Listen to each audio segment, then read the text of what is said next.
It did the same thing with Katrina.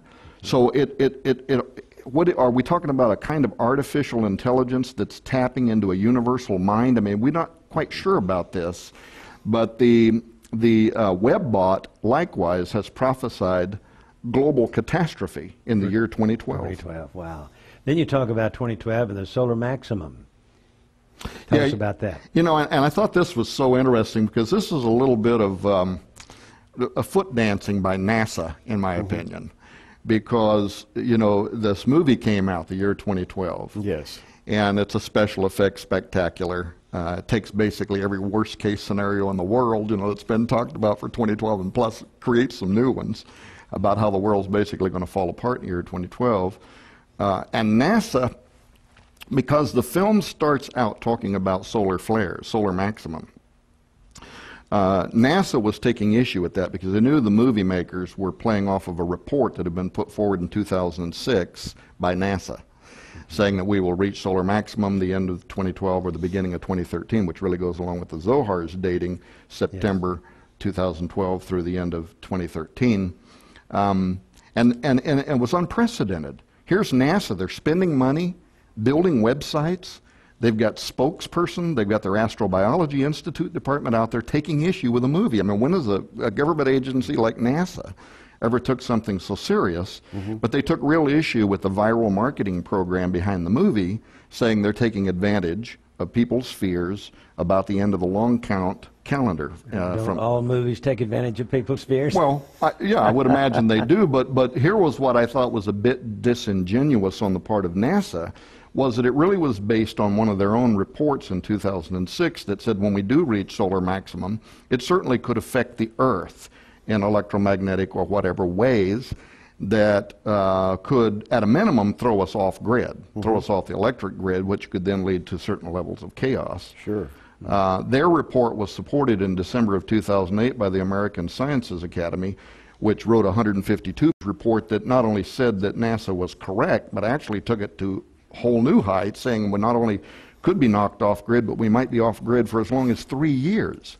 Well, I remember, and you will too, what happened in California some years ago when it, you know, part of the city went off grid for just 2 or 3 days, and they almost burnt the city down. Absolutely. And that trucker, you know, they beat him till he had brain damage, and now imagine if the whole world went off grid for 3 years. Communications are down. It would just be, it'd be chaos. It would be. And one of the shows I did, they said it would be like getting knocked back into the Wild West. I said, oh no, it'd be a lot worse because they knew how to survive on the land and we don't. Exactly. You know. Yeah, and by the way, if you are overwhelmed by the language and the ideas, be assured the book is put together in such a way that it's an easy read, it flows. I love the way this pulls together seemingly disparate ideas. As Bible students, we tend to look at the world in one way, and we hear that there are other people out there with other ideas, the Illuminati and the various esoteric schools of thought, and we hear about these things in such a way that's sometimes confusing. I think you'll find this kind of takes out a little of the confusion, puts it in order. You've done a great job of bringing together East and West, I think, into the perspective of the Christian. Well, and you talk about, you know, these different ideas from different disciplines. That was another thing. As I went along, I wound up with over 6,000 pages of research material. Wow. And then it's how do you compress this all down into a book that's, you know, of a readable length, because I assure you I'm not popular enough that anybody wants to read a 6,000-page book by Tom Horn. So it was, you know, how to do that. But it was also that it wasn't just ancient prophecies or shamans, but scientists talking about the year 2012 as holding importance. And when you look at Bible prophecy, there is that mixture. You have the prophets who are talking about how knowledge will increase, science will change and adapt, but also talking about, you know, geological things over which we have no control, you know, the winds and the seas, wave. The year 2012 seems to also be a confluence of not just prophets and prophecy, but of scientists who are pointing at this date as being important. I want you to get this book. You can order it from us for $15.95. Just call the phone number at the bottom of your screen, 1-800-475-1111. When you talk to the operator, tell them that you'd like to order the book Apollyon Rising 2012, $15.95 plus shipping and handling. And your purchase of this book will help us pay for our time and keep coming your way with our studies in biblical prophecy. So please get the book today, will you? And also I'd like to mention our magazine, Prophecy in the News.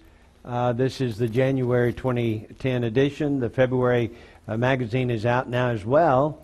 And it has the book Apollyon Rising 2012 on page 4. And I'd like for you to get this as well. So when you call, ask for the magazine as well, okay? Well, this has been an exciting time, hasn't it, Gary? It has, J.R. I'd like to close with a Bible verse. I think it's appropriately that we get a little scripture in here today. Paul wrote in 2 Thessalonians 2:7, "For the mystery of iniquity doth already work." And I think that's what we're talking about today, the mystery of iniquity, all of these strange dates and esoteric schools of thought. But he goes on to say, "Only he who now letteth," that is, who now hinders, will continue to hinder until he be taken out of the way. We Christians believe that we are a restraining force, keeping this esoteric school of thought from rising to dominance. But when we're gone, it should experience a rapid surge upward. What do you think? Well, I think so, and hopefully some of the work that we've done will predate us. What is amazing to me is this name Apollyon. It is the Greek god Apollo, and he seems to figure very prominently in end-time events. The book of Revelation calls this star that falls from heaven, this fallen angel who opens a bottomless pit and brings out all these hordes of demonic creatures to torment men for 5 months, is Apollo. Right. Amazing. Tell us about Apollo. Yeah, you know, in Scripture, as both you and Gary have also quoted Scripture, that this spiritual presence comes to the earth at almost the apex of when biblical prophecy begins to unfold rapid fire, and this presence of the Antichrist comes forward into the world. What we learn by it being named Apollo or Apollyon is that it is a destroyer demon. Its intention is destruction. But when you study ancient history, you learn it's been around a long time in various personages. Was known as Nimrod, was known as Osiris, was known as Apollo. Now, what does this have to do with the book?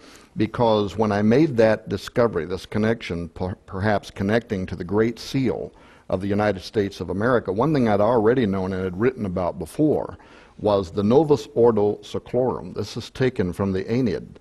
This is taken from ancient literature, from the Cumae Sibyl and her prophecy of the return of Apollo at the end of time. Wow.